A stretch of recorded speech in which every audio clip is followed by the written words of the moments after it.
A paz do Senhor Jesus Cristo a todos os irmãos e irmãs. Deus os abençoe. Você pode se sentar, por favor.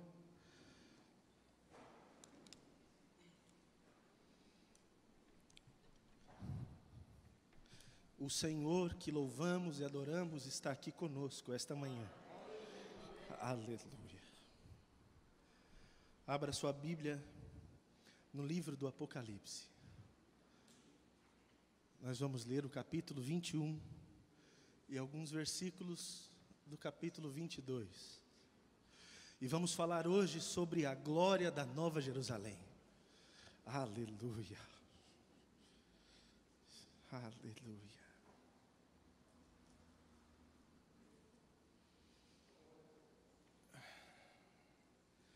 Apocalipse, capítulo 21, nós vamos do primeiro versículo, vamos ler o capítulo todo, e depois nós vamos ler alguns poucos versículos do capítulo 22.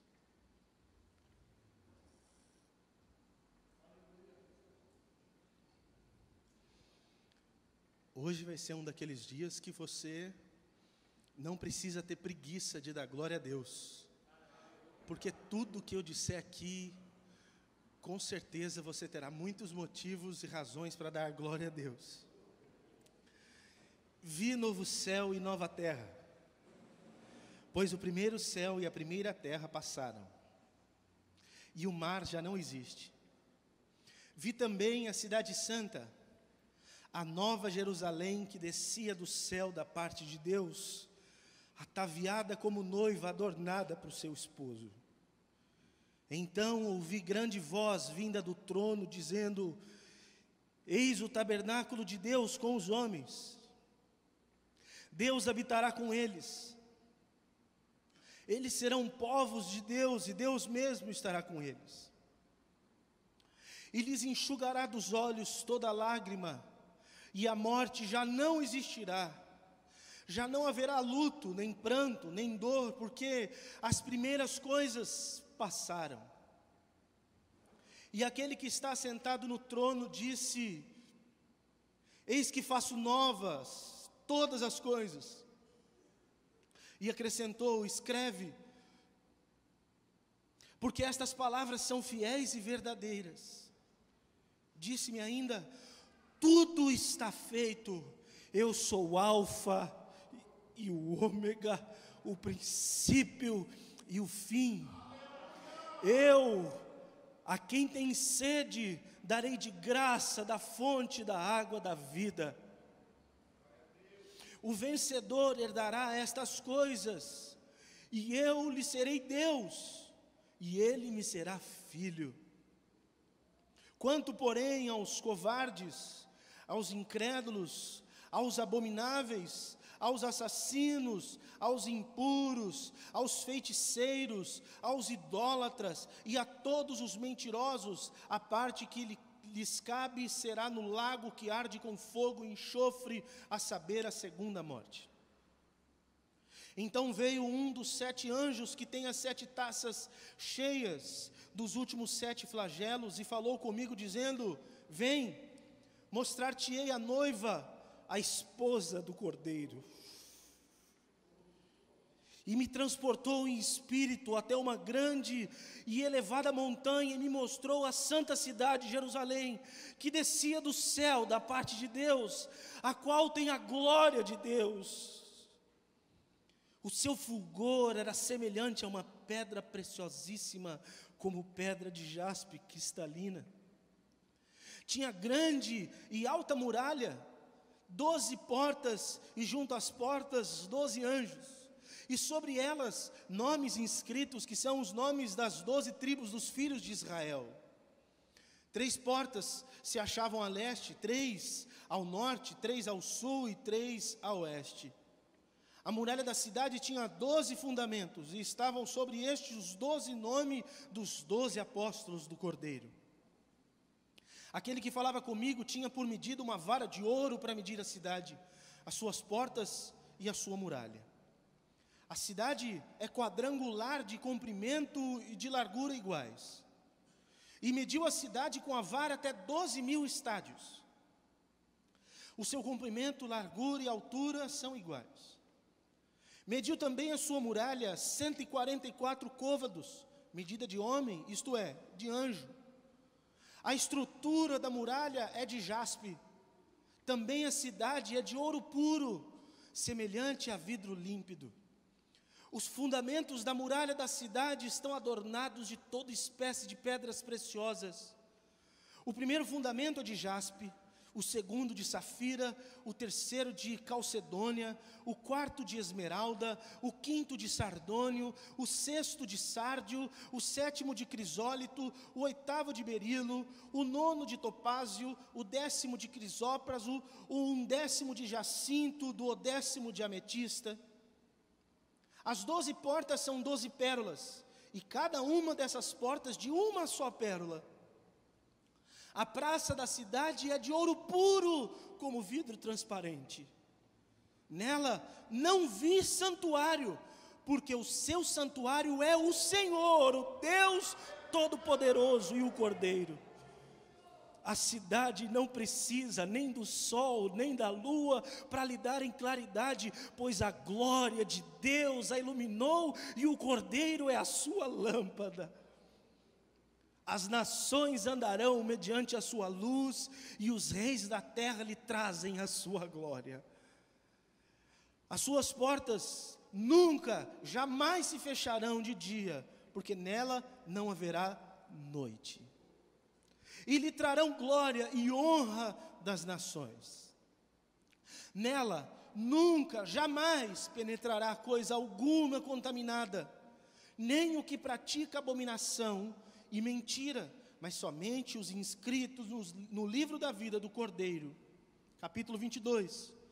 Então me mostrou o rio da água da vida, brilhante como cristal, que sai do trono de Deus e do Cordeiro. No meio da sua praça, de uma e de outra margem do rio, está a árvore da vida, que produz 12 frutos, dando o seu fruto de mês em mês, e as folhas da árvore são para a cura dos povos. Nunca mais haverá qualquer maldição. Nela estará o trono de Deus e do Cordeiro.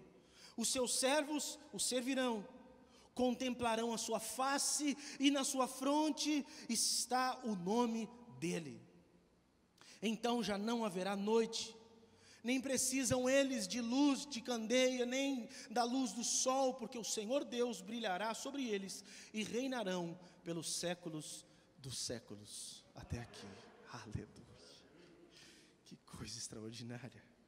Vamos orar para que Deus me dê condições de falar alguma coisa para vocês, para que eu não estrague nada, para que o seu coração seja capaz de discernir as coisas que falaremos, para que o Espírito de Deus seja livre para agir no nosso coração, e para que nossa mente esteja completamente no Senhor nesta manhã. Pai bendito, nos submetemos ao Senhor agora, e com temor e tremor nos chegamos para ouvir a Tua palavra. Li diante dos meus irmãos a Escritura, e preciso de muita graça agora para explicar-lhes o que nos cabe para hoje. Humildemente me submeto, porque as coisas que estão aqui estão para além de mim. Então que o Teu Espírito aqui nos seja tão abundante, Senhor, que as poucas palavras sejam suficientes para que os corações sejam cheios de tudo que vem do Senhor. No nome bendito de Jesus Cristo, eu te peço que assim o seja. Glorifica o Teu nome. Amém. Amém. Quando eu me debrucei para pensar a respeito disso, eu vi que não seria capaz de fazer isso num dia. Então, essa é a primeira parte dessa mensagem. Não sei quantas mensagens precisarei pregar a respeito desse tema. Espero que 2, mas não sei se vou ter competência para fazer isso. É óbvio que também não vou esmiuçar todos os detalhes, porque seria um estudo, não uma pregação. Mas para que seja o mais fiel possível dentro de uma pregação, no mínimo 2 partes, essa mesma pregação. Então você que está aqui esse domingo, terá de estar no próximo, para ouvir o restante do que você começará ouvindo aqui hoje. Mas antes da mensagem propriamente dita, e essa é uma das razões de eu ter de dividir a mensagem em mais de uma parte, é que eu preciso fazer algumas considerações introdutórias. Antes de chegar no texto, eu preciso introduzi-los a algumas questões essenciais, sem as quais seria impossível a compreensão necessária desse texto. Muito embora eu esteja muito tentado a deixar o meu esboço de lado e começar com uma metralhadora, apenas a falar sobre as grandezas e maravilhas dessa Nova Jerusalém, apenas para que o coração de vocês se encha de uma alegria indizível, e você comece a dar glória a Deus um atrás do outro aí. Eu quero muito fazer isso, mas eu acho que agora, nesse exato instante, eu vou ser muito mais útil se eu cumprir com aquilo que me foi dado por Deus, em passar todas as informações que o Senhor me permitiu compreender. E eu acho que em cima dessas informações vocês podem dar os mesmos glórias a Deus. A primeira consideração a fazer é que o nosso assunto é o último tema das Escrituras Sagradas. E por conta disso, não só por conta de ser o último, mas é o último e é um assunto que tem pouquíssima, é muito parca as informações a respeito deste assunto. Então tem muita confusão. A maioria dos crentes, quando pensa a respeito disso, logo associa com o céu. A maioria dos crentes, quando pensa nisso daqui, está pensando no céu. E isso daqui não é o céu. A Nova Jerusalém não é o céu. É que como se trata da vida pós-morte, na cabeça do crente, vida pós-morte é só céu. E eu vou precisar explicar rápido aqui, porque eu já falei isso em algumas outras mensagens. Eu vou ter que voltar nesse assunto em outro dia, obviamente, com mais tempo, mas preciso explicar algumas coisas. Antes disso acontecer, da Nova Jerusalém, deste ambiente, que não é só um lugar, mas também é um estado, é tanto um ambiente onde nós estaremos, como também uma forma que nós viveremos. Você percebe pela linguagem que João usa, ele fala que a Nova Jerusalém, ela está como uma noiva, é uma cidade como uma noiva, mas ao mesmo tempo ele fala que a Nova Jerusalém é a própria noiva. Então, tanto é um lugar que nós, igreja, estaremos, quanto é a própria igreja. Então, tanto é um lugar quanto é um estado, e eu sei que isso confunde demais. Então, antes de trazer essa confusão, eu preciso explicar algumas coisas que vêm antes. As pessoas que estão vivas sobre a terra agora, estão caminhando para 2 destinos possíveis. A vida das pessoas está sendo decidida agora. O que elas vivem e a fé delas agora irá determinar o que acontecerá no futuro. As pessoas agora que são de Jesus, imagine a situação agora, todos os que morreram, dos que morreram, alguns são de Jesus e outros não são de Jesus. Os que morreram e são de Jesus estão agora no céu, com o Senhor, nesse momento. Os que morreram e são de Jesus estão agora no céu com o Senhor. E os que morreram e não são de Jesus estão agora no inferno. Porém, num momento futuro, Jesus haverá de voltar. E quando Jesus voltar, Ele virá com os seus anjos e virá com esses crentes que morreram, estão com Ele na glória, que são a santa assembleia dEle. Virá junto e todos os mortos hão de ressuscitar. Tanto esses que estavam com Ele na glória hão de ressuscitar, como aqueles que estavam no inferno vão ressuscitar. E ressurreição é ganhar novamente um corpo. E todas as pessoas, tanto esses que estavam no céu, quanto aqueles que estavam no inferno, vão para um julgamento. Mas e os que estiverem vivos? Esses vão ser transformados, vão receber um corpo novo, um corpo glorificado. O corpo como aqueles que ressuscitarão também receberão. No fim das contas, todo mundo vai ter um corpo chamado de corpo glorificado. Aqueles crentes que já estavam no céu vão ressuscitar e eles já sabem o destino deles, porque eles já estavam com o Senhor. Eles vão para o tribunal do julgamento, mas eles já sabem o destino deles, porque eles já estavam com o Senhor. Os que estavam no inferno, quando ressuscitarem, também já sabem o destino deles, porque eles já estavam no inferno. Porque tem gente que acha que o inferno é a pior das coisas. Não é. Assim como tem gente que acha que o céu é a melhor das coisas, e não é. O céu é a antessala da Nova Jerusalém, e o inferno é a antessala do lago de fogo e de enxofre. A mentalidade popular parou assim, ó. Destino final é céu e inferno, acabou, the end. Não é isso que a Bíblia ensina. O céu é uma parada, é uma pausa para seres incorpóreos, sem corpo. Quem morreu não tem corpo, vai para o céu ou vai para o inferno. Quando ressuscita, tem que ir para algum lugar, com o corpo, e esse corpo vai para algum lugar.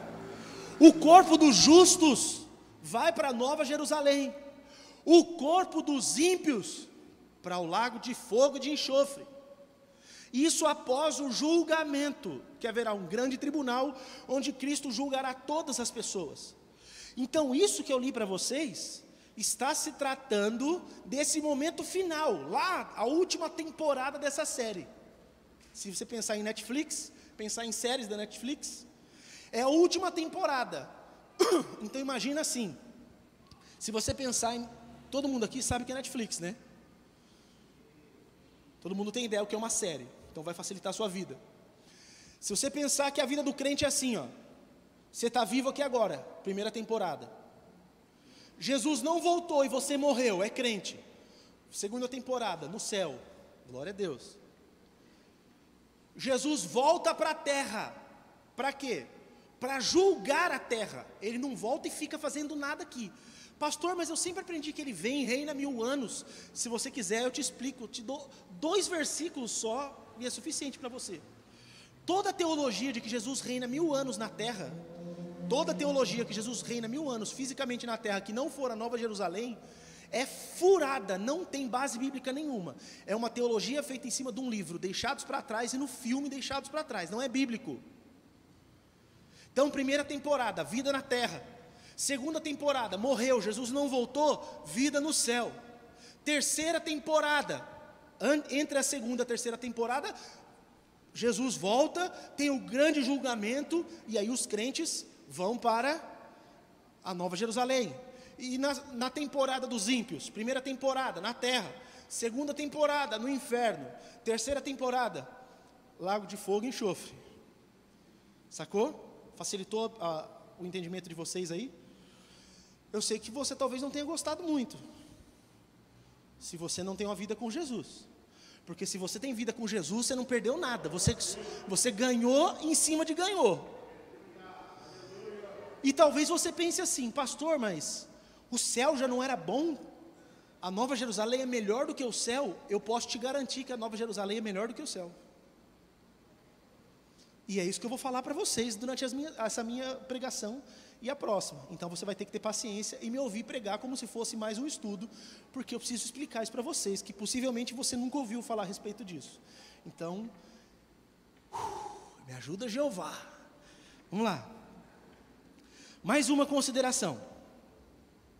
João está vendo coisas que estão para além do tempo, coisas da eternidade.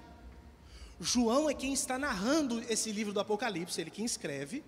Ele está narrando coisas que não tem nada a ver com o tempo. O tempo é isso, hoje, ontem, amanhã, relógio, tempo, é isso. Ele está vendo coisas que excedem tempo. De onde ele viu isso, não tem ontem, hoje e amanhã. De onde ele viu isso, tudo é, só é. De onde ele viu isso, não tem era e será. De onde ele viu isso, tudo é. Por isso que ele vê como se já fosse uma coisa que não foi. Porque ele está narrando uma coisa que não aconteceu ainda. Você já parou para pensar nisso? A Nova Jerusalém já aconteceu? Não. Mas ele está falando como se já fosse. Então parece que já foi, mas não foi ainda. E como que ele viu uma coisa que não foi? porque ele está para além do tempo. Isso chama eternidade. Pastor, mas como que você sabe isso? Vou dar alguns textos para você. Quando ele começa a ter as visões dele, lá no capítulo 1, um anjo aparece para ele e começa a falar para ele as coisas. Então ele começa a ver o que está acontecendo com as igrejas da Ásia. Depois, lá no capítulo 4, no versículo 1, diz assim: depois dessas coisas, olhei, e eis não somente uma porta aberta no céu, como também a primeira voz que eu vi, como de trombeta ao falar comigo, dizendo: olha isso aqui. Quem quiser depois eu passo o esboço com todos os detalhezinhos e versículos. Sobe para aqui e eu te mostrarei o que deve acontecer depois dessas coisas. João está lá na cadeia, na ilha de Patmos. Desculpa. João está lá na ilha de Patmos. Um ser humano normal, um senhor, muito velho já, aliás, o último dos apóstolos vivos, está lá sofrendo. E o Senhor começa a falar com ele. E ele está arrebatado em espírito, ele não está no sentido normal, ele é levado de alguma forma por Deus. E ele já não está só recebendo informações de um anjo. A notícia que ele recebe é assim, ó: sobe aqui. Sobe aqui aonde? Sobe no telhado? Sobe no andar de cima? Não, sai desse espaço de tempo, porque quando fala sobe aqui, não é assim, sobe no céu. Gente, o céu não é em cima das nuvens, porque senão quando um avião sobe, vocês acham que quando o avião faz viagem internacional, que ele vai bem alto, vocês acham que no céu os anjos falam assim: corre, corre, corre, que o avião está chegando, esconde, esconde, esconde. Quando um foguete vai passar, eles têm que tirar os móveis da sala, porque senão o foguete vai passar dentro do céu. Não é nesse sentido. Quando eu falo sobe para aqui, é assim, ó, sai desse plano e desse tempo e vem para cá, para onde as coisas acontecem de forma diferente. Sai daí da onde existe o tempo e vem para cá onde o tempo não existe, onde tudo é. Sai do tempo e vem para a eternidade. Se você estivesse lá no meio da língua grega, sai do Cronos e vem para o Kairos. Vem para cá. É isso que está acontecendo. E depois diz: não celes as palavras da profecia, capítulo 22, versículo 10. Não cele as palavras da profecia deste livro, porque o tempo está próximo. Ou seja, você está vendo coisas agora que hão de acontecer no futuro. Não acontecerão agora, acontecerão no futuro. Então João não está vendo coisas que já estavam acontecendo, ele estava vendo coisas do futuro. Perfeito? Perfeito. Terceira consideração, isso aqui é só a introdução, não é a pregação. Eu falei que não dava para fazer numa pregação só. Terceira consideração, eu tenho me dedicado a ensinar como as pessoas podem comungar de tudo o que Deus é e de tudo o que Deus deu nessa terra. Vocês têm me ouvido pregar séries de mensagens para experimentar mais de Deus, para experimentar o que Deus faz por nós. Mas nada disso se compara com as coisas que acontecerão na Nova Jerusalém. Tudo e qualquer coisa que aconteça neste mundo, e toda e qualquer experiência que você tiver com Deus, sobre Deus, por Deus e através de Deus neste mundo, não se comparam com o que acontecerá na Nova Jerusalém. A maior de todas as experiências no mundo não são nada perto do que acontecerá na Nova Jerusalém. Paulo discerniu isso e falou a respeito disso em 1 Coríntios capítulo 2, versículo 9. Nem olhos viram, nem ouvidos ouviram, nem jamais penetrou em coração humano o que Deus tem preparado para aqueles que o amam. Não faz parte da nossa imaginação, nós não vimos nada parecido, ninguém nunca falou a respeito, nenhuma história, nenhum conto, nem nada se compara com aquilo que Deus já preparou e já é uma realidade, só não se manifestou, porque não entrou nesse tempo. Mais uma observação, acontece que a literalidade não pode descrever a visão de João. Tudo aquilo que ele viu não é literal. E aqui é que mata todo mundo. Aqui é que está o problema. Porque o que ele viu não podia ser literal. Foi revelado coisas para ele que não são deste mundo. Então, como que ele podia ver de forma literal e falar de coisas que nós não compreendemos, se tudo o que nós falamos é em base de comparação? Nós não entendemos o que não tem comparação. Vou falar para você como que isso funciona. Tudo que você fala e que alguém não entende, você fala assim, é igual, nós usamos modelos de comparação para explicar coisas que as pessoas não entendem. Quando falamos de coisas que são extremamente excedentes do nosso contingente, da nossa forma de viver, as pessoas falam, não consigo entender. Quer que eu dê um exemplo? Vou falar sobre a pessoa de Deus, rápido, só para te embaralhar a cabeça mesmo, para você entender que quando não tem exemplo, fica difícil entender. Vou falar sobre Deus. Deus é Pai, é Filho e é Espírito Santo. Todo mundo concorda? Amém? Jesus é Deus, o Espírito Santo é Deus e o Pai é Deus. Os três são Deus, mas é um Deus só. Certo? Os três são Deus, mas só tem um Deus. É um Deus só. E quando Jesus está na terra, ele fala com o Pai, que é um Deus, que é Ele. E o Espírito de Deus está nele, que é Ele. O Espírito de Deus, que é Ele, está nele. O Espírito dele, que é do Pai, que é Ele, está nele. Está fácil? Ficou fácil para vocês entenderem isso daí? E aí o que a gente faz com isso? A gente aceita. Por quê? Porque a gente não entende. Pastor, explica melhor isso. A melhor explicação é a explicação para criança, porque criança não pergunta além disso. É como se fosse um ovo, ó. É como se fosse um ovo. Tem a casca, tem a clara e tem a gema. A casca não é parte do ovo? É. A clara não é parte do ovo? É. A gema não é parte do ovo? É. Os três juntos são o ovo, mas um é a casca, um é a clara, o outro é a gema. Viu que bom? Uau!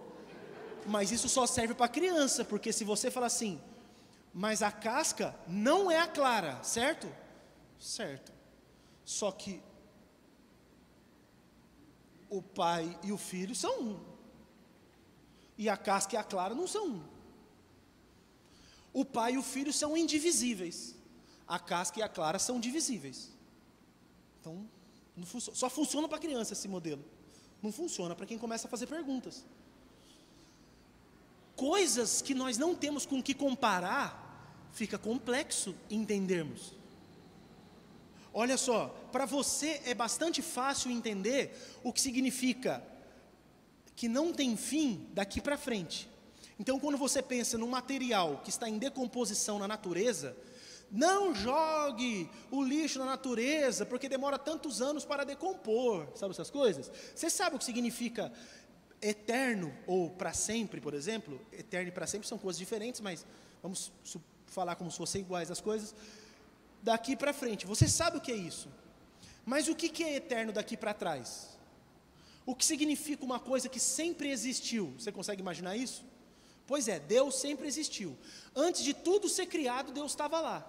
Antes do tempo existir, Deus estava lá. Antes do universo existir, Deus estava lá. Se não existia tempo e não existia espaço, onde Deus estava? Nele. E Ele estava onde? Nele. Quando? Sempre. Simples. Pastor, não entendi não. Mas é assim mesmo. Viu o que está para além, o que não tem mais nada com que se compare? Você não tem medida de comparação, você não vai entender.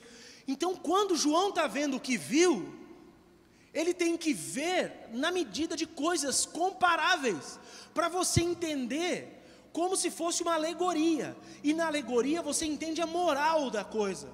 Alegoria não é um fato exatamente, alegoria é como se fosse, e quer dizer algo.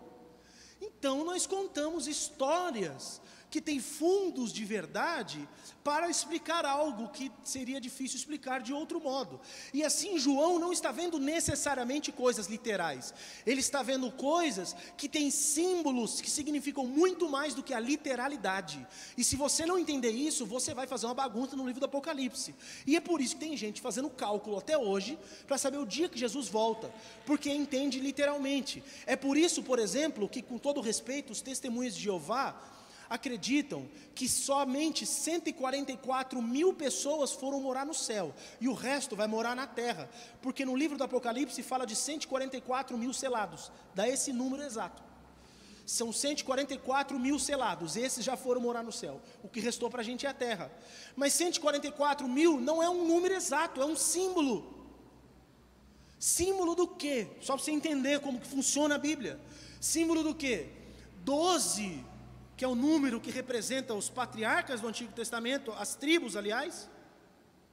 12, que significa os apóstolos. E 1000, que é o número que no Apocalipse simboliza a totalidade de tempo. Então 12, totalidade de povo do Antigo Testamento. 12, totalidade de povo do Novo Testamento. E 1000, que é a totalidade de tempo.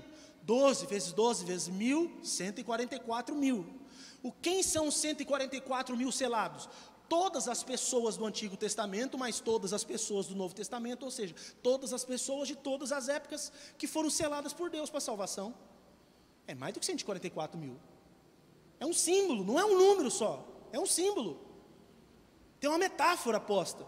E se eu não entendo o Apocalipse assim, eu vou achar, por exemplo, que em algum momento da história, nós vamos nos deparar com o Tiamat do Caverna do Dragão na rua. Porque uma das bestas, a besta que sai do mar, é o Tiamat do Caverna do Dragão. Ele vem com um monte de cabeça. Você não vai falar que você não assistiu o Caverna do Dragão. A maioria de vocês é da minha época. E ele vem com um monte de cabeça, e ele vem com um chifre, e ele vem com um monte de coisa. E você vai fazer o quê? Você vai chamar a Uni?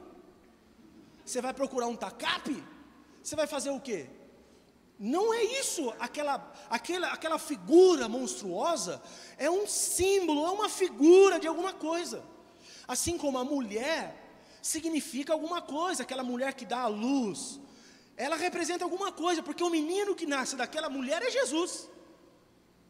São símbolos, e João também está vendo de forma simbólica. E se você não entende isso, se tudo é literal, você realmente vai achar que na Nova Jerusalém necessariamente tem que ter rua de ouro. É bonito para o símbolo, e não tem problema você falar que na Nova Jerusalém as ruas serão de ouro, até porque pode ser, mas isso não é a importância, importante é o que isso carrega de significado. Perfeito? Entenderam esse ponto? Vocês estão entendendo por que não posso pregar isso numa mensagem só? Eu não saí nem na introdução.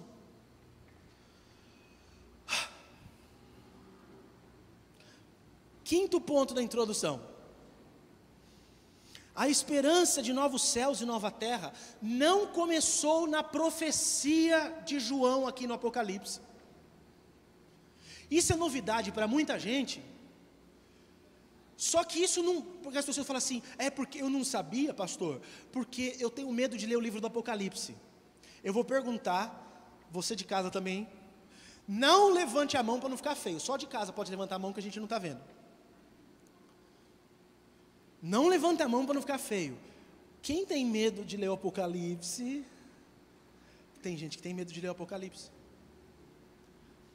Acha que pode acontecer alguma coisa, uma desgraça. Como se fosse um livro Ouija. Não, eu vou começar a ler, vai fazer uma invocação do mal aqui, vai acontecer coisas. Então eu nunca li porque eu achei que, então eu não tinha como saber, pastor. Bem, a esperança a respeito de novos céus e nova terra não começou após a profecia de João no Apocalipse. Pedro, antes de João, já tinha falado sobre isso. Segunda carta de Pedro, capítulo 3, do verso 8 ao 13, diz: há todavia uma coisa, amados, que não deveis esquecer, que para o Senhor um dia é como 1000 anos, 1000 anos como um dia. Não retarda o Senhor a sua promessa, como alguns a julgam demorada. Pelo contrário, Ele é longânimo para convosco, não querendo que nenhum pereça, senão que todos cheguem ao arrependimento. Ou seja, Jesus não está demorando para voltar, Ele está sendo bom, porque Ele está dando tempo de as pessoas se arrependerem de seus pecados. Virá, entretanto, como um ladrão o dia do Senhor, no qual os céus, presta atenção, os céus passarão com um estrepitoso estrondo, e os elementos se desfarão abrasados. Também a terra e as obras que nela existem serão atingidas. Visto que todas essas coisas hão de ser assim desfeitas, deveis ser tais como os que vivem em santo procedimento e piedade, esperando e apressando a vinda do dia de Deus, por causa do qual os céus, ouçam, incendiados serão desfeitos, e os elementos abrasados se derreterão. Nós, porém, segundo sua promessa, esperamos novos céus e nova terra, nos quais habita a justiça.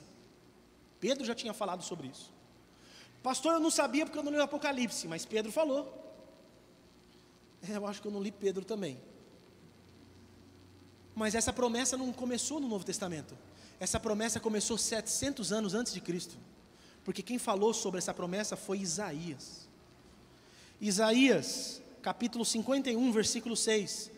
Levantai os olhos para os céus e olhai para a terra embaixo, porque os céus desaparecerão como a fumaça, e a terra envelhecerá como um vestido, e os seus moradores morrerão como mosquitos, mas a minha salvação durará para sempre, e a minha justiça não será anulada.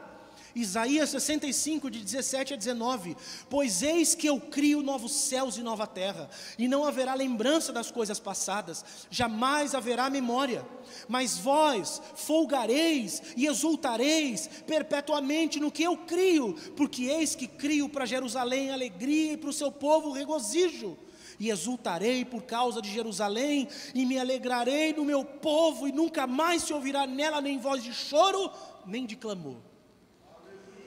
Deus prometeu na boca de Isaías 700 anos antes de Jesus nascer, que haveria a nova Jerusalém.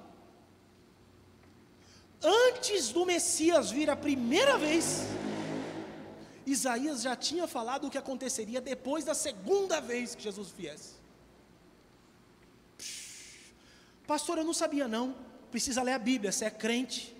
Não sabia disso? Você está em falta com Deus, porque você não sabe das coisas sagradas. É por isso que vive uma vida medíocre. Paulada, senta a vara, Jeová. Mais uma da introdução, é a última. É a última? É a última da introdução. Tem um tempinho para isso. O uso do termo novo, em novo céu e nova terra e nova Jerusalém, eu preciso explicar isso para vocês, porque isso é o que dá o sentido de todas as coisas aqui. Preste atenção, haverá novos céus, nova terra e uma nova Jerusalém. Essa palavra novo, nesses três casos, na língua original que está escrito no Novo Testamento, o grego, é kainos. Kainos, não kairos, kainos. O Novo Testamento usa duas palavras para falar de coisas novas: kainos e neos. Kainos se refere à qualidade de tempo, aquilo que é maravilhoso, aquilo que anteriormente estava desconhecido, a qualidade daquilo nunca havia sido conhecido. E neos é aquilo que nunca havia havido, que chegou agora. O termo do nosso texto é kainos. Então, quando fala novos céus e nova terra e nova Jerusalém, não está falando de vai haver alguma coisa que nunca houve, mas o que há será renovado, a qualidade do que há será reformada. Entendeu? Isso é muito importante, porque vocês vão entender o que Deus está fazendo na história.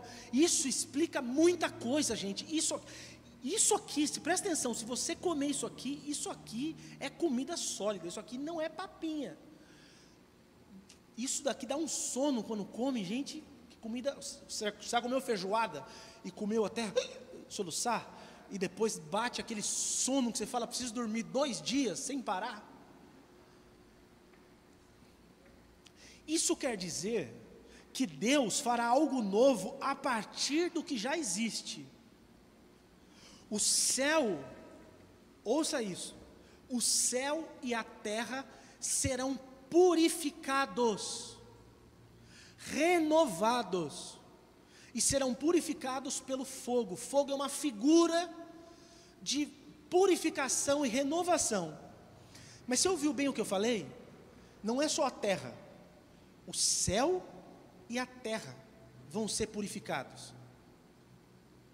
O céu e a terra vão ser purificados. Eu sei que a terra você já imagina o porquê, mas o céu? Eu vou ler textos bíblicos para ajudar vocês. Primeiro, o próprio Pedro, 2 de Pedro, capítulo 3, o verso 7 e o verso 10. Ora, os céus que agora existem e a terra, pela mesma palavra, têm sido entesouradas para fogo, estando reservados para o dia do juízo e destruição dos homens ímpios. Virá, entretanto, como ladrão o dia do Senhor, no qual os céus passarão com um estrepitoso estrondo, e os elementos se desfarão abrasados, também a terra e as obras que nela existem serão atingidas. A terra não vai ser destruída, não vai acabar o planeta. Então a ideia dos cientistas o meteoro vai vir, vai explodir, vai acabar com a terra. Pode despreocupar. Vai ter um novo tempo em que vai vir um meteoro e vai acontecer o que aconteceu com os dinossauros. Pode dormir tranquilo, que se isso acontecesse, se for dessa forma, vai ser para a purificação do mundo, mas aí você já não vai estar mais aqui. Então despreocupe que dessa desgraça você não vai, essa desgraça você não vai ver na terra. Mas se você estiver vivo para a volta de Jesus, você vai ver outras piores. Porque tem uma... Deixa quieto, para outro dia.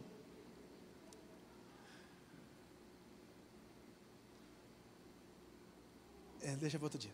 Sobre a purificação das coisas celestiais. Hebreus, capítulo 9, do verso 22 ao 25. Presta atenção.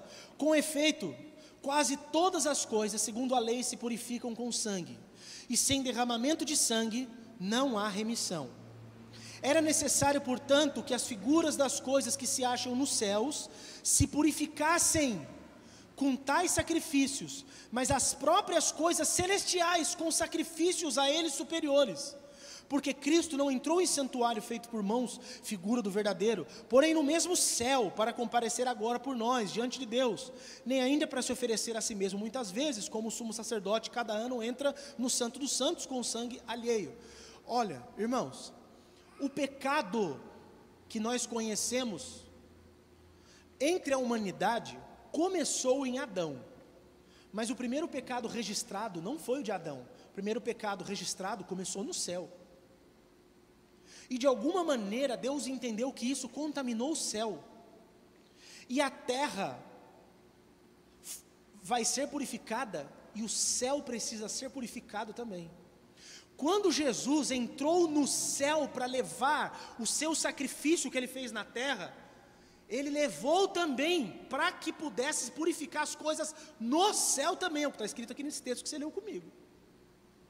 Pastor, mas eu não ouço falar disso, mas está aí, ó.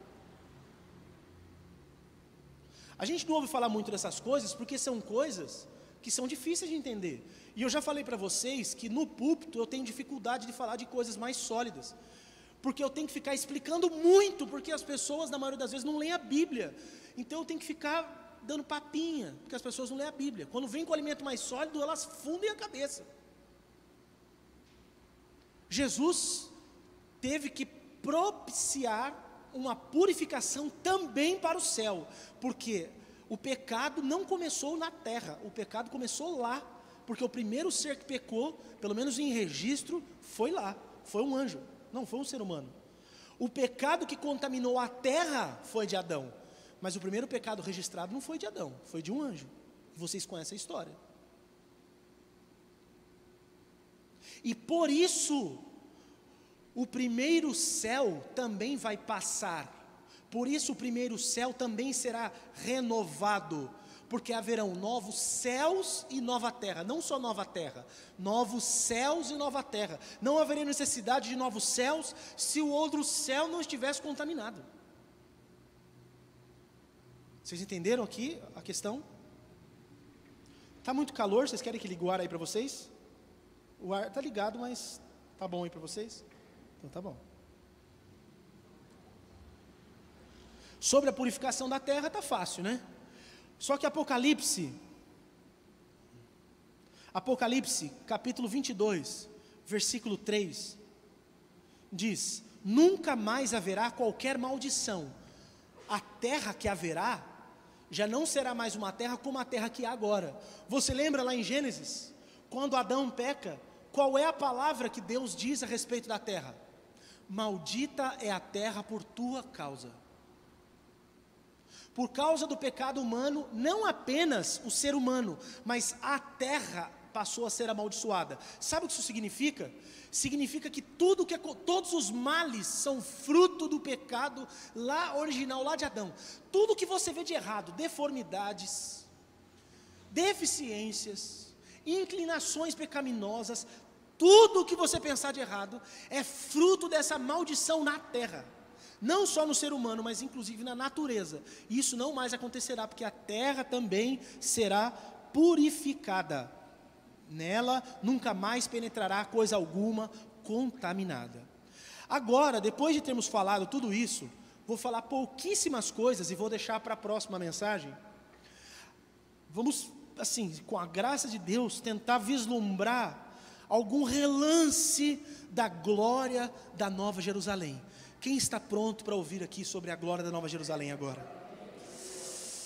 Você está aí com sede para ouvir essas coisas maravilhosas e sagradas? Aleluia. Deus me dá graça para falar para os meus irmãos.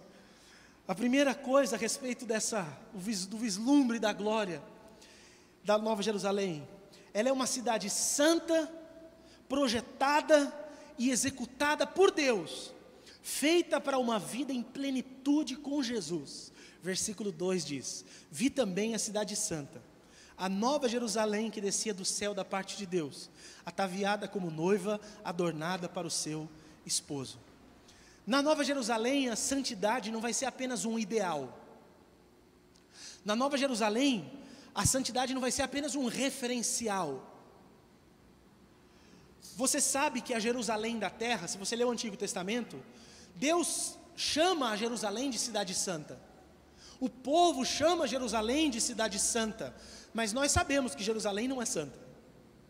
Ela é santa no sentido de que Deus a amou e a separou aquele povo e aquela cidade das outras cidades, separou aquele povo dos outros povos, mas nós sabemos que ela não é santa na prática. Ela é santa em ideal, santa porque Deus a distinguiu das outras, porque Deus disse: eu a prefiro em lugar das outras. A palavra santo significa separado. A Jerusalém da terra é uma cidade santa porque foi separada, ela é idealmente santa. A Jerusalém, a nova Jerusalém, não será apenas idealmente santa, ela será completamente santa. Ela será, como diz lá em Efésios capítulo 5, versículo 26, que é o trabalho de Jesus com a igreja. Ela será de fato pura, gloriosa, sem mácula, sem defeito, conforme está escrito lá. Porque é isso que Jesus agora está fazendo com a igreja. Disse o apóstolo Paulo que Jesus morreu pela sua igreja e a tem santificado pela sua palavra, lavando-a pela sua palavra, para apresentar-se a si mesmo igreja gloriosa, sem ruga, sem mácula, sem defeito algum. E essa é a nova Jerusalém que haverá de ser apresentada ao Cordeiro, não em ideal, mas em realidade. Como será a nova Jerusalém? De fato e de verdade santa, e bendito seja o Senhor por isso. O fato disso acontecer fará com que isso seja, nessa nova terra, que tanto é um lugar quanto é um estado, será o fim de todos os problemas morais, sociais e de todas as injustiças. Isaías 65, 25, aliás, Isaías 65 e 66 falam, são profecias a respeito da Nova Jerusalém. O lobo e o cordeiro pastarão juntos, e o leão comerá palha como o boi. Eu vou começar a ler de novo, presta atenção.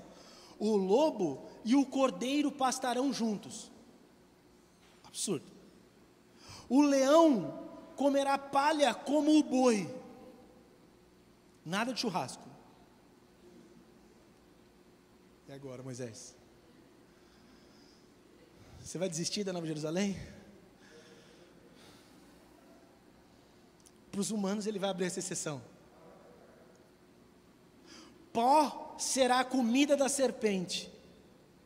Não se fará mal nem dano algum em todo o meu santo monte, diz o Senhor. Tudo o que você vê de desgraça, todas as tristezas, você passa hoje nos lugares e vê pessoas maltratadas, deixadas de lado. Qualquer tristeza que você vê hoje dessas no mundo, nada mais disso haverá. Porque lá na Nova Jerusalém será um lugar de plenitude moral, de plenitude social e de plenitude de justiça. Lá vai ser o lugar. Aqui é o lugar onde essas coisas não existem, mas lá vai ser o lugar onde essas coisas existirão. Lá não haverá problemas para quem mora em Sumaré, vai dar um glória a Deus com isso que eu vou falar. Só os que moram em Sumaré entenderão. Vocês que são de outra cidade, vocês de Nova Odessa, vocês não vão conseguir dar glória a Deus. Lá não haverá problemas de infraestrutura, saneamento, corrupção política e descasos e desmandos. O pessoal de Nova Odessa não entende o que são essas coisas. Nós de Sumaré sabemos o que é isso. Você sabe por quê? Porque o arquiteto, quem fez a cidade santa, foi Deus. Não está na mão de político, não está na mão de mestre, de engenheiro de obras, não está na mão de arquiteto nenhum, está na mão de Deus. Deus fez, trouxe ela pronta, nós vamos entrar na cidade e não vamos fazer nada do trabalho de o que será feito nela. Deus dá essa cidade prontinha, lá tudo funciona. Lá eu não vou passar raiva saindo de um semáforo aberto e parando no próximo vermelho em seguida, na outra quadra. A Aline sabe o quanto que isso faz meu coração bater mais lento. O sinal acaba de abrir, você fala, agora eu vou. Fala, irmão, o sinal, na quadra seguinte o sinal está fechado. Mas cadê o engenheiro disso que não fez o cálculo dos segundos que levam daqui a ali para deixar os dois sincronizados? Na Nova Jerusalém não acontecerá essas coisas. Lá não vai ter falta de água, lá não vai ter buraco na rua, lá não vai ter falta de moradia para ninguém, lá não vai ter falta de energia, apagão, lá não vai ter falta de nada, porque Deus, o próprio Deus, foi quem fez a cidade. Aleluia. Olha, quem mora em Sumaré ama a Nova Jerusalém. Tudo nessa cidade gira em torno de Jesus. Por isso ela é como uma noiva pronta para o seu esposo. Olha o que Efésios 1, 9 e 10 diz. Desvendando-nos o mistério da sua vontade, segundo o mistério da sua vontade, segundo o seu beneplácito que propuser em Cristo, de fazer convergir nele, na dispensação da plenitude dos tempos, todas as coisas, tanto as do céu como as da terra. Deus vai fazer uma cidade totalmente projetada para que tudo flua de modo que você chegue a Jesus e Ele seja o centro de todas as atenções. Isso aqui é um contraste com todo o resto do Apocalipse, porque se você já leu o Apocalipse, você sabe que o contraste do Apocalipse é com a outra cidade que está narrada no Apocalipse. Qual a outra cidade? A Babilônia. A Babilônia, a meretriz, a cidade da desgraça, a cidade do pecado, a cidade que afasta as pessoas de Deus. Tudo na Babilônia leva as pessoas para longe de Deus, mas tudo na Nova Jerusalém leva as pessoas para perto de Deus. Tudo neste mundo nos inclina para longe de Deus, irmãos. A Bíblia diz que o mundo jaz no maligno. Você tenta fazer o que é certo, você quer trabalhar, tem irmãos aqui que são comerciantes, são pequenos empresários, são empreendedores, são negociantes. Você quer fazer o que é certo, você faz isso aqui, para trabalhar com honestidade, para fazer o que é certo, e o governo te tomando, e é alguém querendo uma falcatrua daqui, e alguém querendo que você passe uma bola dali, alguém querendo que você faça. Aqui nesse mundo é difícil fazer tudo certo. É difícil, tudo tende a te levar para o caminho errado nesse mundo. Mas na Nova Jerusalém, tudo vai te levar para adorar a Jesus. Lá você não precisa se preocupar com, e agora, será que alguma coisa vai me levar, vai me afastar dos caminhos do Senhor? Não, porque a cidade é projetada para te manter próxima. É por isso que ela é como uma noiva pronta para o casamento com Jesus. Essa é a ideia. Segundo e último ponto aqui, para nós terminarmos, dentro desse pensamento a respeito da glória da Nova Jerusalém. Ela será a nova habitação de Deus, conquanto também será o lar das pessoas remidas. Versículo 3 diz: então ouvi grande voz vinda do trono, dizendo: eis o tabernáculo de Deus com os homens, Deus habitará com eles, eles serão povos de Deus, e Deus mesmo estará com eles. Nós sabemos que até então a habitação de Deus é no céu. Nós oramos no Pai Nosso: Pai nosso que estás no céu. Isaías 66:1, assim diz o Senhor Deus: o céu é o meu trono, e a terra o estrado dos meus pés. Que casa me edificareis vós? E qual é o lugar do meu repouso? Mas já foi temporariamente e com restrições severas de relacionamento, habitação de Deus, o tabernáculo e o templo, lá no Antigo Testamento. De alguma forma, Deus se restringiu, mas foi muito ruim essa maneira, para os homens. Mas foi uma maneira que Deus encontrou de fazer isso também. Porque só algumas pessoas específicas podiam se relacionar com Deus. E mesmo pessoas específicas, só em momentos específicos, não era em todo o tempo. Tinha muitos rituais, era horrível aquela forma. Quando Deus não estava lá, quando Deus fala, vou para a terra, era em momentos muito ruins lá no Antigo Testamento. Mas já foi também a habitação de Deus, embora demonstrado de forma bem limitada e específica, na encarnação redentora de Jesus. João capítulo 1, versículo 14 diz: habitou entre nós, ele, o verbo, habitou entre nós, o Deus habitou entre nós. A palavra habitou entre nós ali seria tabernaculou, ou seja, montou uma tenda, montou um tabernáculo, montou um lugar de habitação. Deus habitou entre nós. Mas quando as pessoas olhavam para Jesus, embora Deus estivesse ali, ele se reprimiu como Deus. Essa não é a palavra reprimiu, mas ele se esvaziou, vou usar o termo que Paulo usa em Filipenses 2, ele se esvaziou da prerrogativa de Deus, e não usou os seus poderes de Deus em momento nenhum.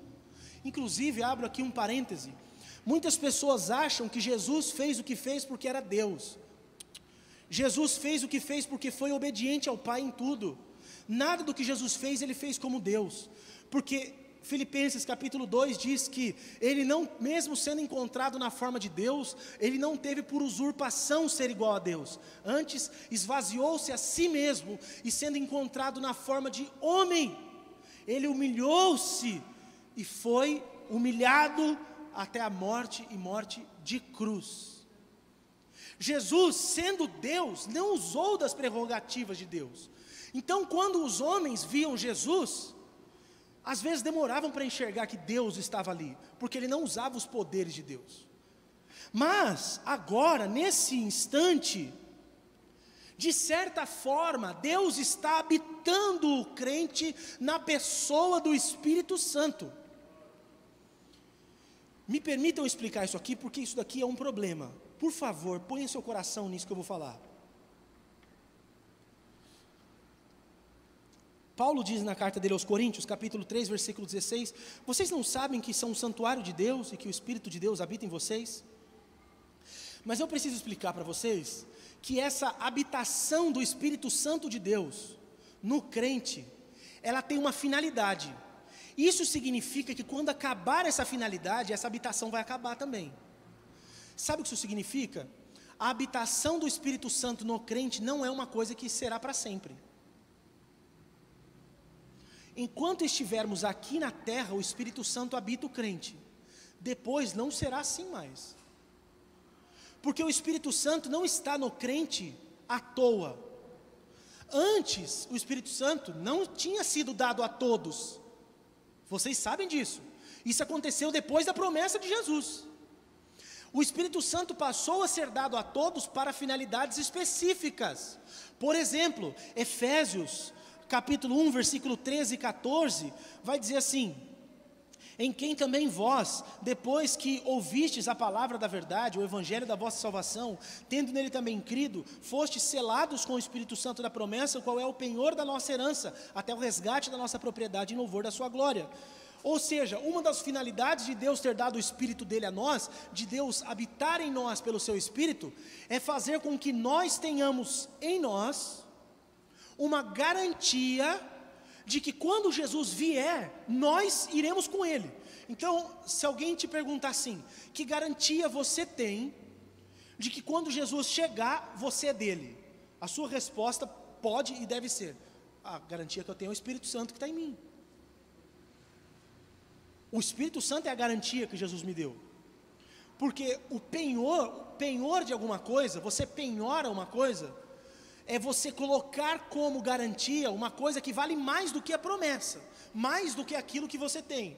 Por exemplo, eu peço R$1.000 para a Erivana emprestado.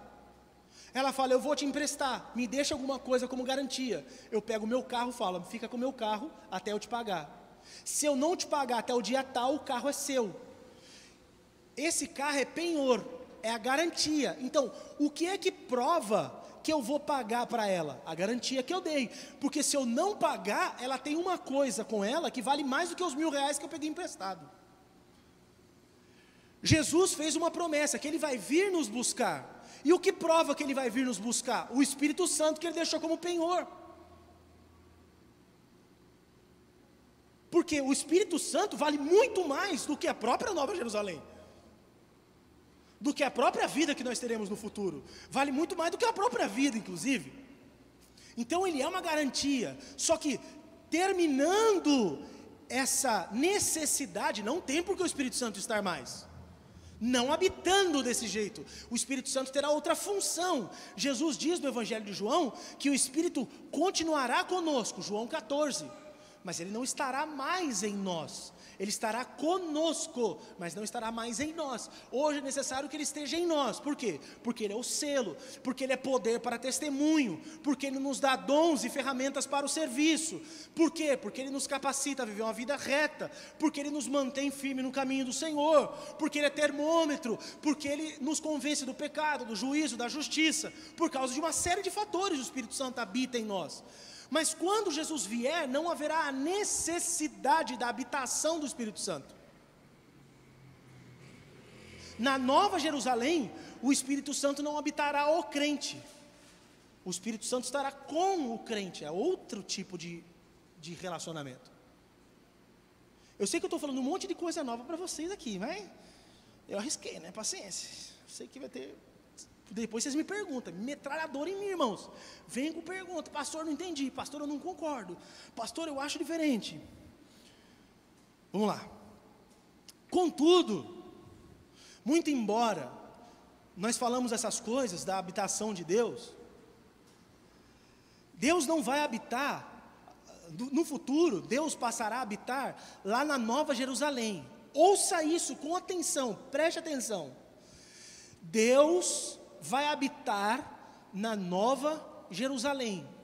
Deus não vai mais habitar o céu, tendo a terra como estrado. Deus vai habitar na Nova Jerusalém. Não mais ou apenas de forma temporária e com restrições, como no tabernáculo e no templo. Não mais de forma limitada e específica, como precisou ser na encarnação redentora de Jesus. Não apenas para atender necessidades específicas, como hoje o Espírito Santo faz, mas o próprio Deus Todo-Poderoso estabelecerá o seu trono e o seu reinado na Nova Jerusalém. Apocalipse capítulo 22, versículo 3. Nela estará o trono de Deus e do Cordeiro, os seus servos o servirão. O trono de Deus vai mudar de lugar. Não estará no céu, estará na Nova Jerusalém. Isso aqui, gente, é uma das coisas mais extraordinárias que existem, porque nós temos uma mudança de um paradigma de eternidade. O trono de Deus sempre foi no céu e não será mais. O trono de Deus será relocado para a Nova Jerusalém. E aí, você fala, mas e o que mais?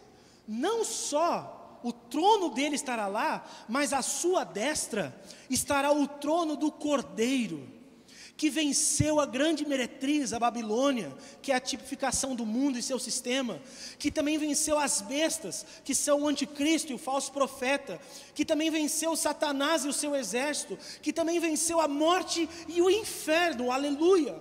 Capítulo 22, versículo 3. A Nova Jerusalém será a habitação de Deus e do Cordeiro. E isso por si só já é a coisa mais extraordinária que podia haver. Mas por incrível que pareça, tem uma coisa mais espetacular do que isso. Pelo menos para mim. E não é o fato de que Deus vai habitar a Nova Jerusalém. É o fato de que as pessoas também vão morar no mesmo lugar. As pessoas vão morar no mesmo lugar que Deus e vão desfrutar da presença gloriosa de Deus diariamente. Capítulo 21, versículo 3. Eis o tabernáculo, a morada de Deus com os homens. Deus habitará com eles. Deus mesmo estará com eles. Não vai ser anjo. Não é uma representação, não é uma sarça ardendo, não é nada disso. Deus mesmo estará entre os homens. Preste atenção agora, ouve isso pelo amor de Deus. Será mais íntimo do que já foi lá no Éden. Porque lá no Éden, Deus vinha na viração do dia, e vinha e se encontrava com Adão. Vocês lembram disso? Encontrava-se com Adão, encontrava com a Eva, quando o dia estava terminando. Deus vinha e se encontrava com eles, e conversava, e se relacionava. Deus não vai vir na viração do dia. Deus vinha na viração do dia, porque o lugar que Deus habitava era o céu. Deus vinha da casa dele para a casa do humano. Agora Deus não vai vir na casa dele, porque Deus vai morar onde o humano vai morar. Nós estaremos morando junto de Deus. Você tem noção do que está acontecendo aqui? Nessa nova terra, nesse novo céu, nova terra, nova Jerusalém, Deus vai fazer morada, e lá os seres humanos também vão morar. Não são só os seres humanos que vão habitar nesse paraíso. Deus estará nesse paraíso, e Ele não vai vir de visita, Ele veio de mala pronta, Ele veio para morar. Que coisa extraordinária! E não vai ser só mais íntimo do que no Éden, vai ser mais íntimo do que foi com Moisés. Meu Deus, meu Deus. Êxodo, capítulo 33, versículo 20. Diz assim, Deus dizendo para Moisés: não me poderás ver a face, porquanto homem nenhum verá minha face e viverá. E João testifica isso, João 1,18, ninguém jamais viu a Deus, o Deus unigênito que está no seio do Pai é quem o revelou. Mas vocês sabem que Moisés foi um homem extremamente íntimo de Deus. Ele entrava onde Deus estava, ele ficava diante da glória de Deus, vocês sabem disso. Ele entrava no lugar sagrado, ele ficava tanto na presença de Deus, que quando ele saiu o rosto dele brilhava, e brilhava tanto com a glória de Deus, que ele, quando saía da presença, ele tinha que usar um véu no rosto, para ninguém ver aquela glória que estava ali na cara dele, se desvanecendo. Era um brilho, era uma coisa extraordinária que tinha em Moisés. Mas o que vai ter na Nova Jerusalém é muito mais do que isso, porque Moisés não podia ver a face do Senhor. E olha o que está escrito sobre a Nova Jerusalém, aleluia. Apocalipse 22:4 diz que lá nós, os crentes, os justos, contemplarão a sua face, aleluia. Meu Deus, o que é isso? O que é isso que vai acontecer lá, meu Deus? Na Nova Jerusalém, o crente vai estar diante do seu Senhor, e não vai ser uma coisa, ele lá, a gente aqui, ele atrás de uma casinha, num lugar sagrado lá no fundo, alguém entra, se esconde, ou Deus em cima do monte, trovoando, relampejando, e o povo com medo de longe. Não, os seus servos diante dele, contemplando a sua face. Eu não sei como que é isso, eu não consigo imaginar como que é isso, porque não tem nenhuma descrição da Bíblia. O máximo que a Bíblia descreve é Moisés, que viu as costas de Deus. Um dia Moisés falou assim: Deus, deixa eu ver sua face. E Deus disse isso: não, ninguém pode ver minha face e viver, mas vem aqui. Aí Deus pegou Moisés e colocou ele atrás de uma fenda, de uma rocha. Ele falou assim: você vai ver quando eu passar por aqui, e quando eu passar você vai ver minha bondade. E Moisés ficou da espreita olhando naquela fenda, e quando ele estava olhando, de repente Deus passa, ele viu as costas de Deus. Até se Deus virar as costas para você, você vê a bondade dele. E ele só viu as costas de Deus. Sabe o que você vai ver lá na Nova Jerusalém? A face do seu Deus. Como que é essa face? Eu não sei. Eu sei como que é de Jesus. Os seus olhos têm labaredas de fogo. Da sua boca sai como que uma espada cortante. Aleluia. É só o que eu sei. Mas como que é a face de Deus? Não sei.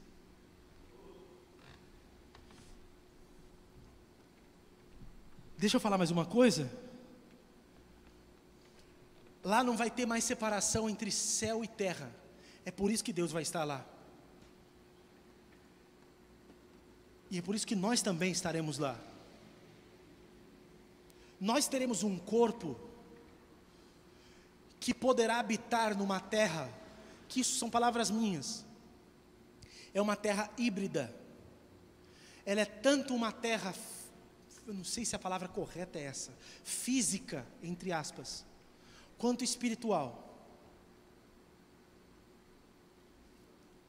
Ela é tanto a terra quanto é o céu junto. Não tem mais separação entre céu e terra, porque aquele que estava no céu trouxe tudo para a terra. Os da terra contemplarão tudo do céu.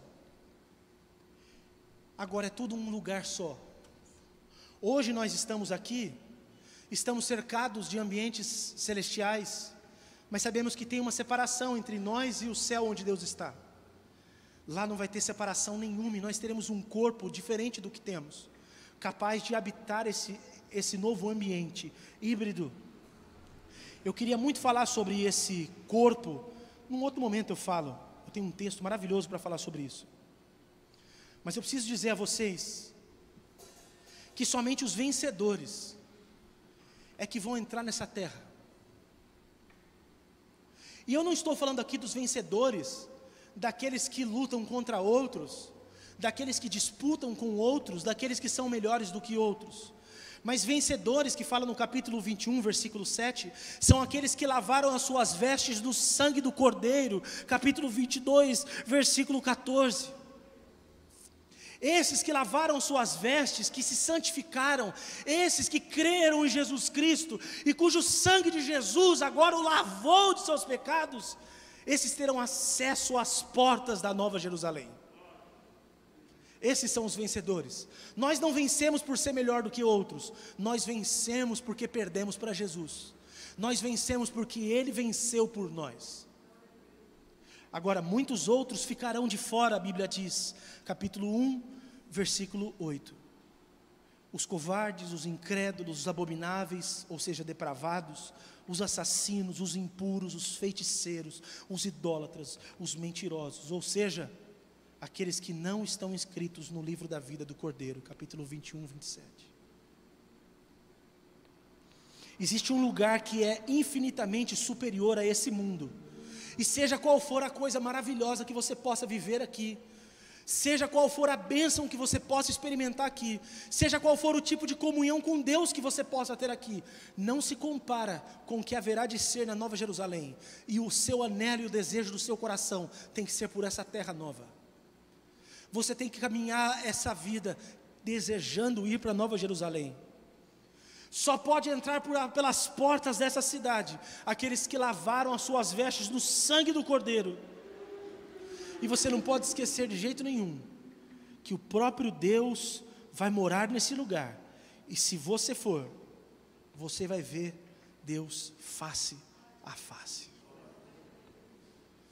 O que a gente faz agora? Não sei, eu acho que a gente só adora Deus, né?